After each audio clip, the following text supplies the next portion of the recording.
नमस्कार विद्यार्थी मित्रांनो, मी ईश्वरी हडकर टीचर चॅनलवर परत एकदा आपलं मनापासून स्वागत करते. तर आपण आता इंग्लिश ग्रामरचा लेक्चर नंबर 5 आज पाहणार आहोत. याआधी लेक्चर नंबर 1, 2, 3, 4 तुम्ही माझ्या चॅनलवर जाऊन चेक करा. त्यामध्ये मी types of sentence, kinds of sentence, finite, non finite verb आणि टेन्स या संदर्भात लेक्चर्स ऑलरेडी दिलेली आहेत.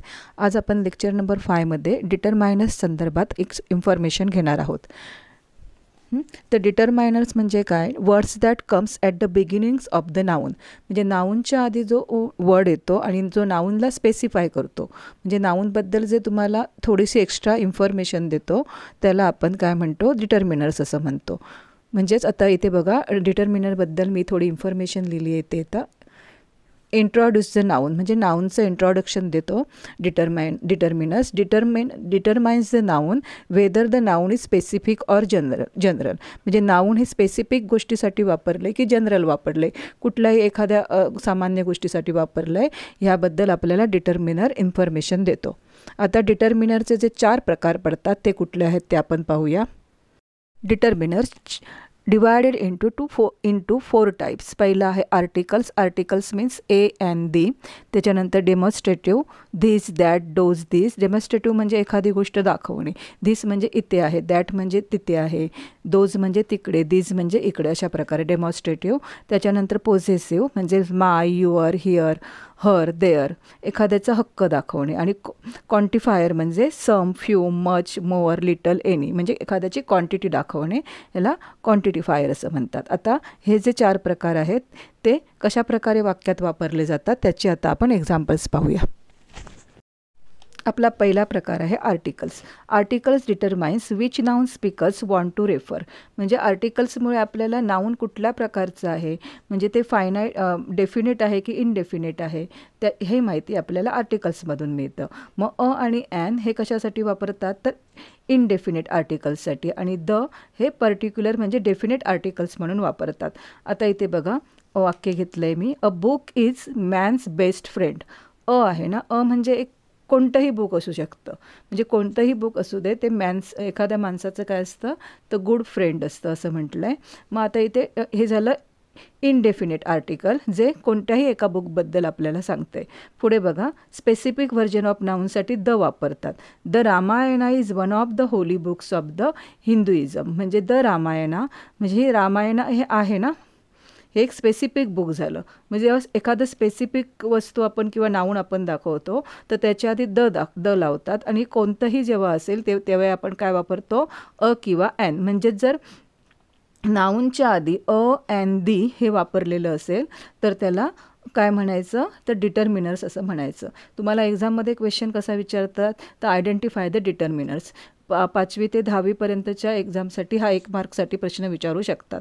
कोणताही ग्रामरचा तुम्हाला प्रश्न विचारतात, असं नाही की ह्या डिटरमिनर्स आपण कधी बघितलाच नाही आहे, कुठल्या पेपरमध्ये कसं येईल.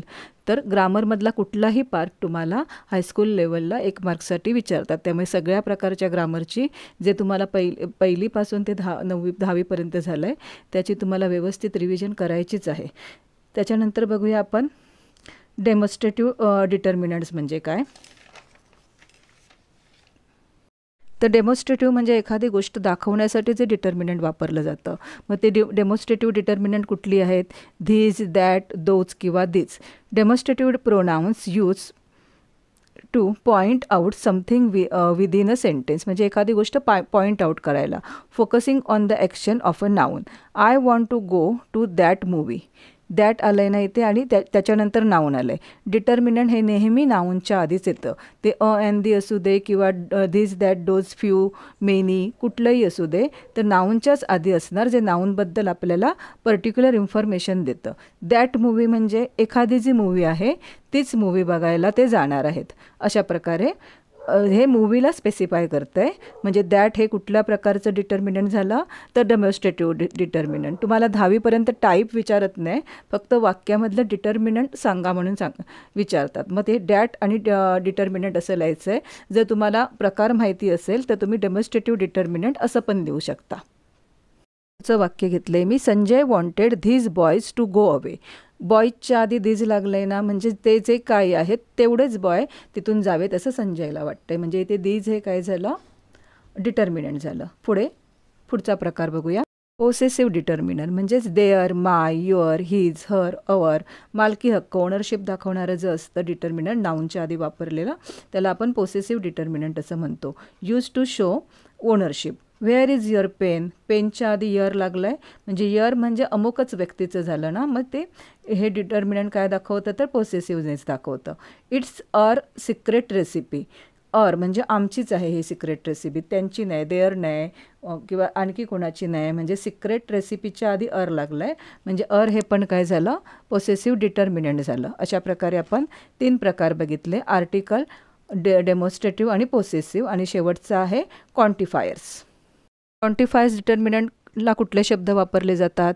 सम, few, little, much, more, any ह्यासारखे, म्हणजे क्वांटिटी दाखवतात ते नाऊनची. आता indicates how much little of the noun is being use, म्हणजे किती मोठ्या प्रमाणात किती लहान प्रमाणात नाऊन यूज केलं गेलं आहे हे आपल्याला क्वांटिफायर्स दाखवतात. ही टूक सम बुक्स ऑफ माइन. बुक्सच्या आधी सम लागलं आहे ना, म्हणजे ह्यानी माझी काही बुक्स घेतली, सम. आता 1 2 3 4 म्हटलं असतं तरी पण आपल्याला काहीतरी त्याची क्वांटिटी समजली असती, म्हणजे जे क्वांटिटी दाखवतं ते डिटर्मिनंट काय असतं? Quantifier determiner. She has few oranges in the basket. Few म्हणजे तिच्या बास्केटमध्ये काही थोडीफार तरी ऑरेंजेस आहेत. अशा प्रकारे जर नाऊनच्या आधी सम, सम, फ्यू, लिटल, मच, मोर, एनी अशा प्रकारचे जर वर्ड्स आले तर ते कुठले डिटर्मिनंट समजायचे? Quantifier determiners. अशा प्रकारे 4 प्रकार आपण बघितले डिटर्मिनंटचे. आर्टिकल्स, त्याच्यानंतर बघितलं डेमॉन्स्ट्रेटिव्ह, पोसेसिव्ह आणि क्वांटिफायर्स. मग तुम्हाला क्वेश्चन कसा विचारतात? Identify the determinants from the sentence. एवढाच प्रश्न तुम्हाला 10वीपर्यंतच्या विद्यार्थ्यांना विचारतात. जर तुम्हाला टाईप विचारला तर टाईप पण आपण लिहू शकतो. आर्टिकलचं टाईप काय येणार? अ एन दी. अ एन दी असेल नाऊनच्या आधी, अ आणि ॲन असेल तर कुठल्या प्रकारचं डिटर्मिनंट असतं ते? इनडेफिनेट डिटर्मिनंट असतं. आणि द असेल तर डेफिनेट डिटर्मिनंट असतं. त्यानंतर डेमॉन्स्ट्रेटिव्हमध्ये काय काय बघितलं आपण? धीज, दॅट, डोज आणि दीज. त्याच्यानंतर आपण पोझेसिव्हमध्ये काय बघितलं? देअर, माय, युअर, हिज, हर, अर म्हणजेच ओनरशिप दाखवतं. आणि क्वांटिफायरमध्ये सम, फ्यू, लिटल, मच, मोर, एनी म्हणजे क्वांटिटी दाखवतं. अशा प्रकारे आपण 4 प्रकार डिटर्मिनंटचे बघितले. आता ह्यावर आधारित काही क्वेश्चन्स बघूया. Identify the determinant and state it. म्हणजे नुसतं आयडेंटिफाय द डिटर्मिनर्स पण विचारू शकतात किंवा त्याचं टाईप पण लिहायला सांगू शकतात. A boy is walking on the bridge. आता इथे डिटर्मिनंटचा क्ल्यू काय सांगितला तर तो नाऊनच्या आधी असणार. बॉय हे नाऊन आहे, त्याच्या आधी अ आहे. अ म्हणजेच कुठलं झालं? हे आर्टिकल झालं. म्हणजे काय लिहायचं तुम्ही? अ आणि डॅश करून त्याच्या पुढे लिहायचं डिटर्मिनर्स. आणि जर तुम्हाला त्याचंच टाईप लिहायचं असेल तर काय लिहिणार तुम्ही? त्याचं टाईप काय येणार? हे बघा इथे आपण शिकलो आहे. अ कुठे आला आहे बघा?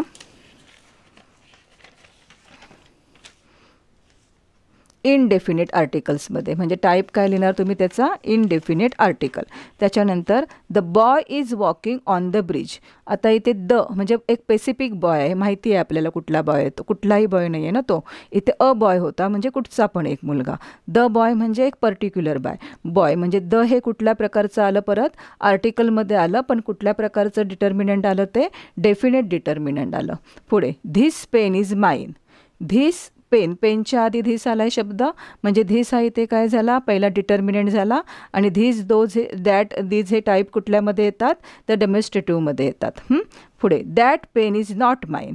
धीस म्हणजे हे पेन, दॅट म्हणजे ते पेन, ते जे आहे पेन तिकडे कुठेतरी आहे ते माझं नाही आहे. म्हणजे पेनच्या आधी नाऊनच्या आधी दॅट आला आहे म्हणजे दॅट हे पण काय झालं? डिटर्मिनंट झालं. जर त्याचा प्रकार आपल्याला लिहायचा असेल तर कुठला लिहायचा? Demonstrative determinant. पुढे her brother is an actor. Her ब्रदरबद्दल, ब्रदर कोणाचा आहे तर तिचा. हर म्हणजे स्पेसिफिक समजतं आहे ना कोणाचा आहे तो. म्हणजेच काय येणार इथे? हे कुठल्या प्रकारचं झालं डिटर्मिनंट? पोसेसिव्ह डिटर्मिनंट झालं ना. My brother is not an actor. My म्हणजे माझा ना, ब्रदर कोणाचा आहे तर माझा आहे. म्हणजे हर, माय, ही इज, युअर हे शब्द आपण कुठे वापरतो? तो पोसेसिव्ह डिटर्मिनंटमध्ये वापरतो. आणि शेवटचं बघूया. Some water is left in my bottle. Water noun झालं. वॉटरबद्दल कुठलं डिटर्मिनंट वापरलं इथे? सम म्हणजे हे काय झालं? क्वांटिफायर झालं. आणि शेवटचं वाक्य many students are not attend the class. Students हे नाऊन झालं, त्याच्याबद्दल जे एक्स्ट्रा इन्फॉर्मेशन देणारा वर्ड वापरला आहे तो मेनी वापरला आहे. म्हणजे मेनी हे इथं काय झालं, डिटर्मिनंट झालं अशा प्रकारे. आणि ते कुठला प्रकार आला परत इथे, मेनी क्वांटिफायर आला. अशा प्रकारे डिटर्मिनंट आयडेंटिफाय करायला तुम्हाला 1 मार्कसाठी विचारू शकतात. त्यामुळे हाही टॉपिक महत्त्वाचा आहे. इंग्लिश ग्रामरचे सगळेच टॉपिक महत्त्वाचे आहेत. तुम्हाला कुठलाही टॉपिक इंग्लिश ग्रामरमध्ये एक्झामसाठी विचारतात. त्यामुळे सगळेच टॉपिक नीट करा. व्हिडिओ समजला असेल तर लाईक करा, शेअर करा, कमेंट करा. आणि जे नवीन असतील त्यांनी चॅनलला नक्की सबस्क्राईब करा आणि रिव्हिजन मात्र करतच राहा. धन्यवाद.